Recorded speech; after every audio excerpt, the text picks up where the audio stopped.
الحمدللہ والصلاۃ والسلام علی رسول اللہ۔ ناظرین، عقیدہ توحید ہمارے ایمان کی بنیاد ہے۔ توحید کے بغیر ہماری نجات ممکن نہیں ہے۔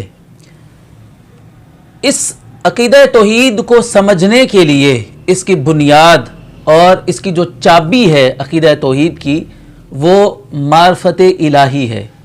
جی ہاں، اللہ سبحانہ و تعالیٰ کی پہچان اور معرفت یہ بنیاد ہے عقیدہ توحید کی۔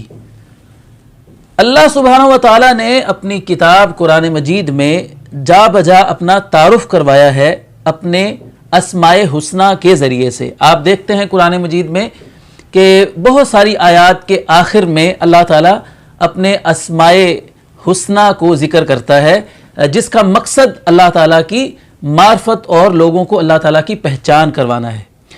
دیکھیے، ہمارے سے تقاضا اس بات کا کیا گیا ہے کہ ہم اللہ تعالیٰ کے لیے اخلاص اپنے اندر پیدا کریں، اللہ تعالیٰ سے ہم کائنات کی ہر چیز سے بڑھ کر محبت کریں، توکل کریں تو اللہ تعالیٰ کی ذات پر کریں، بھروسہ کریں تو اللہ سبحانہ و تعالیٰ کی ذات پر کریں، امید وابستہ کریں تو اللہ تعالیٰ سے، ڈریں تو اللہ تعالیٰ سے، تقوی پیدا کریں تو اللہ تعالیٰ کا، شکر کریں تو اللہ تعالیٰ کا۔ تو یہ جو ساری چیزیں ہیں یہ اسی وقت ہمیں حاصل ہوں گی جب ہمیں اللہ تعالیٰ کی پہچان اور معرفت حاصل ہوگی۔ جس شخص کو اللہ تعالیٰ کی پہچان ہی نہیں ہے وہ اللہ تعالیٰ سے کیوں ڈرے گا؟ جو جانتا ہی نہیں ہے کہ اللہ تعالیٰ کون ہے وہ اللہ سے محبت کیوں کرے گا؟ جسے اللہ تعالیٰ کی صفات کا علم نہیں ہے وہ اللہ تعالیٰ پر توکل کیوں کرے گا؟ تو اس لیے اللہ سبحانہ و تعالیٰ کی معرفت جو ہے وہ بہت زیادہ ضروری ہے۔ تو اللہ تعالیٰ کی پہچان کے لیے، اس کی معرفت کے لیے، اس کے تعارف کے لیے اللہ تعالیٰ کے جو اسماء حسنہ ہیں، جو پیارے پیارے نام قرآن حدیث میں آئے ہیں، وہ بڑی مفید ثابت ہوتے ہیں اللہ تعالیٰ کی پہچان کے لیے۔ تو قرآن مجید میں جہاں بھی اللہ تعالیٰ کے اسماء حسنہ آتے ہیں وہاں پر مفسرین بڑے التزام کے ساتھ اس کی تشریح کرتے ہیں۔ ہمارے ہاں تفسیر ابن کثیر ہے، اس کا اردو ترجمہ مل جاتا ہے۔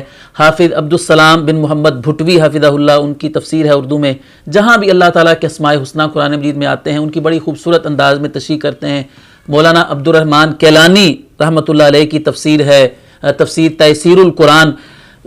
اس میں اللہ تعالیٰ کے جو اسماء حسنہ ہے بڑی خوبصورت اور آسان زبان میں جو ہے نا ان کی تشریح کی گئی ہے۔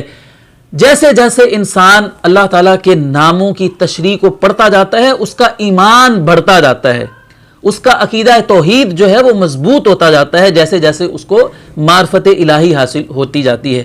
بعض علماء کرام نے اس پر خاص کتابیں بھی لکھی ہیں، عربی میں تو بہت زیادہ کتابیں ہیں، بلکہ اب تو بڑے بڑے انسائکلوپیڈیاز یعنی موسوعہ اسماء الحسنہ یعنی کئی جلدوں پر محیط اللہ تعالیٰ کے اسماء حسنہ کی تفاصیل، ان کی تشریحات پر بڑی ضخیم کتابیں منظر عام پر آئی ہیں۔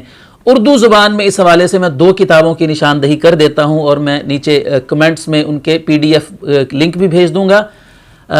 ایک کتاب تو ہمارے ہاں جو بہت زیادہ معروف ہے، قاضی سلیمان منصور پوری رحمۃ اللہ علیہ، جنہوں نے سیرت کی کتاب رحمۃ للعالمین لکھی ہے اور وہ بڑی معروف کتاب ہے، انہوں نے اللہ تعالیٰ کے اسماء حسنہ کی تشریح پر ایک کتاب لکھی ہے، تشریح اسماء حسنہ کے نام سے۔ وہ بازار سے مل بھی جاتی ہے، اس کی PDF بھی نیٹ پر موجود ہے۔ اسی طرح سندھ سے ہمارے بہت بڑے عالم امام العصر سید بدیع الدین شاہ راشدی رحمہ اللہ نے ایک کتاب اس پر لکھی، اس کا نام بھی یہی ہے، تشریح الاسماء الحسنہ۔ تو یہ بھی PDF میں جو ہے نا وہ موجود ہے۔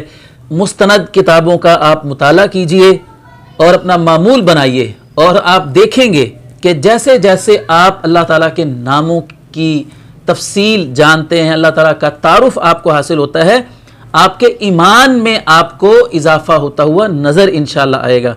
اللہ تعالیٰ کی ذات سے آپ کی محبت بڑھ جائے گی، آپ کا اللہ تعالیٰ پر توکل کرنا جو ہے وہ پہلے سے زیادہ ہو جائے گا، آپ اللہ تعالیٰ سے زیادہ پہلے سے ڈرنے لگ جائیں گے، آپ کے دل میں اللہ تعالیٰ کا تقوی پہلے سے زیادہ بڑھ جائے گا، آپ اللہ تعالیٰ کے لیے پہلے سے زیادہ مخلص ہو جائیں گے، آپ اللہ تعالیٰ کا پہلے سے زیادہ شکر کرنا شروع کر دیں گے، جیسے جیسے آپ کو اللہ تعالیٰ کا تعارف حاصل ہوتا جائے گا۔ ہمارا بہت بڑا مسئلہ یہ ہے، ہم لوگ توحید میں اتنے پیچھے اس لیے ہیں کہ ہمیں اللہ تعالیٰ کا تعارف ہی حاصل نہیں ہے. لوگ شرک اس لیے کرتے ہیں کہ انہیں اللہ کے بارے میں معلوم ہی نہیں ہے, اللہ کا تعارف ان کو نہیں ہے. تو اس لیے ہم نے خود بھی اللہ تعالیٰ کا تعارف حاصل کرنا ہے اور اللہ کی مخلوق کو بھی بتانا ہے کہ جس ہستی کو ہم اپنا معبود مانتے ہیں, جس کے آگے ہم اپنی پیشانی کو جھکاتے ہیں, سامنے ہم اپنے ہاتھ اٹھاتے ہیں, وہ کون اللہ ہے, اس کا کیا تعارف ہے. لوگوں کو بھی ہم نے اللہ تعالیٰ کا تعارف کروانا ہے اور خود بھی اللہ سبحانہ و تعالیٰ کا تعارف حاصل کرنا ہے. اللہ تعالیٰ ہمیں توفیق عطا فرما دے.